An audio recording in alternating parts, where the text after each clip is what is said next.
فرمائیے گا کہ ایک طرف تو ملک میں سیلاب کی تباہ کاری ہیں جیسا کہ اس وقت دیکھنے کو مل رہا ہے شدید، ایک ہوتا ہے کہ بالکل نارمل پیمانے پر شدت کا ہے، جہاں جہاں سے پانی گزر رہا ہے وہاں پر تباہ کاری ہیں اور نشان جو اپنے چھوڑ کے جا رہا ہے. تو لوگ اس وقت آبویسلی مشکل میں ہیں، لیکن دوسری طرف کچھ تاجر حضرات ہیں ہمارے جو کہ عام جو روٹین میں جو قیمت ہوتی ہے اس سے بڑھا رہے ہیں یا ذخیرہ کر رہے ہیں، ان کے لیے شریعت کیا رہنمائی کرتی ہے؟ علی بھائی یہ بہت افسوسناک چیز ہے جو آپ ابھی بیان کر رہے ہیں. اسلام خیر خواہی کا دین ہے، محبت اور اظہار کا دین ہے، قربانی دینے کا دین ہے، دوسروں کا احساس کرنے کا دین ہے، ہمدردی کا دین ہے.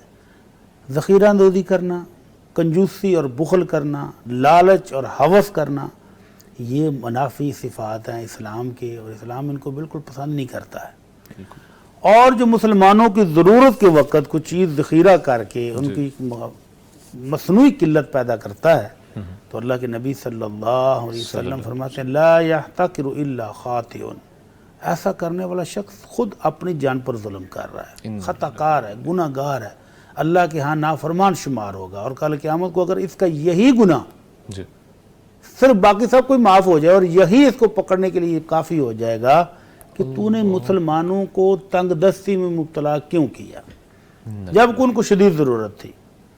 تو ذخیرہ اندوزی مثلا جب گندم کا سیدھا نہ ہوتا ہے تو اس وقت تو آپ ذخیرہ کریں، اب ذخیرہ کرنے کی ضرورت بھی ہوتی ہے کیونکہ ساری گندم مارکیٹ میں سما نہیں سکتی، ذخیرہ کر لیں. لیکن جب مسلمانوں کو مارکیٹ میں ضرورت ہے، اب ہم سایہ ملک میں دیکھیں وہاں پر بھی سیلاب ہے، تو وہاں پر ایک مزدور آدمی شکل و صورت سے، لباس سے، اور وہ اینکر بتا بھی رہا ہے کہ یہ مزدوری کرنے والا، تھوڑے سے پیسے کمانے والا بھی اپنے گھر سے ایک توڑا گندم کا لے کر آ کے تو سیلاب زدگان کے لیے دے رہا ہے. تو ایسا اثار تو اسلام سکھاتا ہے، اسلام کی تاریخ بھری پڑی ہے اثار اور قربانی کی مسائل سے.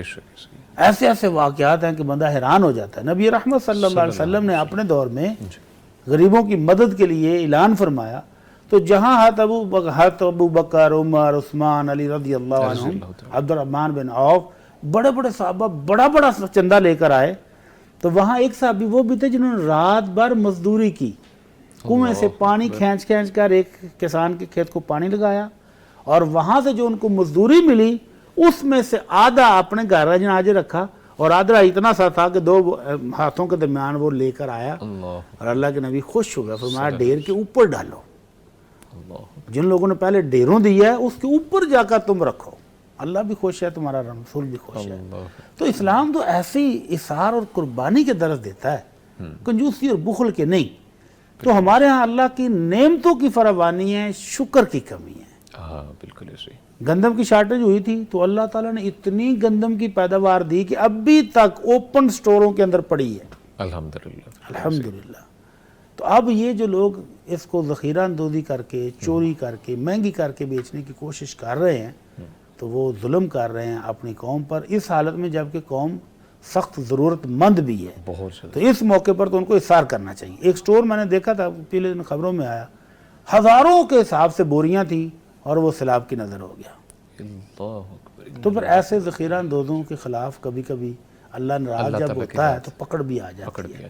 تو اللہ سے ڈرتے رہنا چاہیے، حلال منافع کمانا ان کا حق ہے، جائز ہے، لیکن جب اس طرح تنگ دستی کا کوئی موقع آ جائے تو اثار اور قربانی سے کام لینا چاہیے. تو ان کو اپنے گودام کے منہ کھول دینے چاہیے. اللہ تعالیٰ کتنی برکت ڈال کتنی برکت دے گا اللہ. مدینہ میں کہہ سالی تھی حضرت عثمان یا حضرت عبد الرحمن بن عوف رضی اللہ تعالیٰ عنہ کو 1000 اونٹ اناج سمیت آیا. اچھا.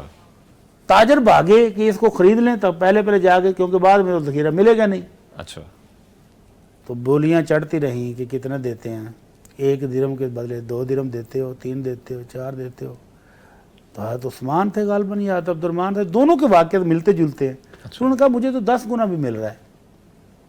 مدینے کے تاجر حیران ہے کہ 10 گنا کون دے گا بھائی، قلت ہے، پہلے ہی لوگوں کے پاس مال بھی نہیں ہے.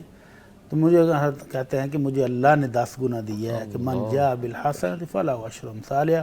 1000 اونٹ اناج سے لدا اللہ کی راہ میں فری بانٹا، اور غریبوں کے گھروں میں پورا اونٹ اناج سمیت خود چھوڑ کے آئے کہ لے بھی. سبحان اللہ. تو تنگ دستی کے دور میں، مشکل دور میں مسلمان اثار اور قربانی دیتا ہے.